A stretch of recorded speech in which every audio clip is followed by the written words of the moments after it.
বিশ্বকাপ বাছাই পর্বের ম্যাচে ব্রাজিলের বিপক্ষে মাঠে নামছে আর্জেন্টিনা। এই ম্যাচের আগে বড় সুখবর, আকাশী নীল শিবিরে চিরপ্রতিদ্বন্দ্বীদের বিপক্ষে মাঠে নামার আগে দুর্দান্ত ছন্দে ফিরেছে আর্জেন্টিনার মিডফিল্ডের তিন তারকা Alexis Mac Allister, Rodrigo De Paul এবং এনজো ফার্নান্দেজ নিজ নিজ ক্লাবের হয়ে গোল করছেন, গোল করাচ্ছেন, এমনকি প্লে মেকিং এর কাজটাও করছেন ঠিকঠাক।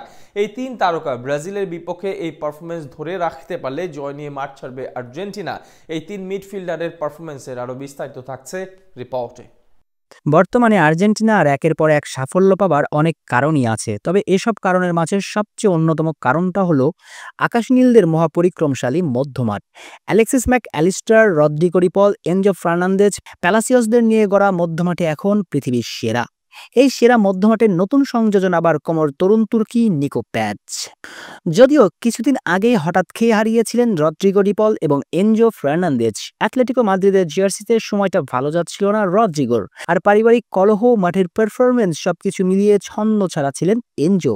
কিন্তু এসব পেছন ফেলে এখন এই দুই মিডফিল্ডার আকাশে উড়ছেন ব্রাজিলের বিপক্ষে ম্যাচের আগে যেন চিরচেনা ছন্দে এই দুই ফুটবলার, যা সেলেসাওদের জন্য বেশ শঙ্কার। চেলসির জার্সিতে নিজের খেলা প্রিমিয়ার লিগের শেষ ম্যাচে অ্যাস্টন ভিলার বিপক্ষে আর্জেন্টাইন বাজপাখি এমির চোখে ধাঁধা লাগিয়ে এক গোল করেছিলেন এনজো। শুধু গোলই নয়, ওই ম্যাচে অ্যাটাকিং মিডফিল্ডার হিসেবে খেলে সবার নজর কেড়েছিলেন তিনি। আরেক মধ্যমাঠের সেনানি রদ্রিগো ডি পল অ্যাটলেটিকো মাদ্রিদের জার্সিতে যথারীতি আকাশে উড়ছেন। পুরো মৌসুম জুড়ে দুর্দান্ত ছন্দে আছেন তিনি, কখনো হোল্ডিং মিডফিল্ডার, কখনো লেফট মিডফিল্ডার, কখনো অ্যাটাকিং মিডফিল্ডার হয়েও খেলছেন। আর যখন যেখানে দলের প্রয়োজন সবখানে নিজের সবটা নিংড়ে দিয়েছেন। অ্যাটলেটিকো মাদ্রিদ চলতি মৌসুমে যে নজর করা পারফর্ম করছে তার অন্যতম কারিগর এই আর্জেন্টাইন। চলতি মৌসুমে রদ্রিগো ডি পলের নামের পাশে আছে 10খানা গোল কন্ট্রিবিউশন। এই দুজনের বাইরে আর্জেন্টিনার মধ্যমাঠের সবচেয়ে বড় নামটা অ্যালেক্সিস ম্যাক অ্যালিস্টার।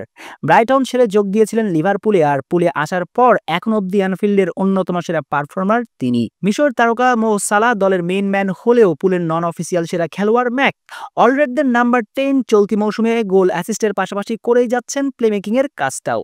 এছাড়া ডিফেন্সিভ মিডফিল্ডার হিসেবেও খেলছেন। শেষ ম্যাচে নিউক্যাসল ইউনাইটেডের বিপক্ষে ডিফেন্স এরিয়া থেকে বল ধরে নিয়ে একেবারে 86 মারাদোনার স্টাইলে মো সালাহর সাথে রসায়ন তৈরি করে নিউক্যাসল ডিফেন্স ভেদ করেছেন, চোখের প্রশান্তি দিয়ে এক গোল করেছেন।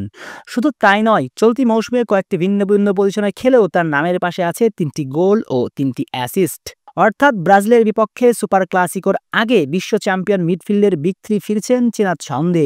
এছাড়াও তরুণ তুর্কি নিকো প্যাচ কোমর হয়ে একের পর এক বাজিমাত করেই চলছেন।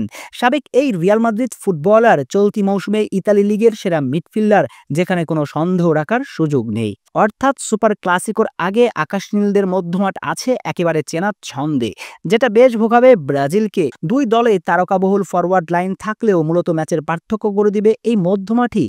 আর এখানে ব্রাজিলের চেয়ে বেশ এগিয়ে থাকছে স্কাই হোয়াইটরা।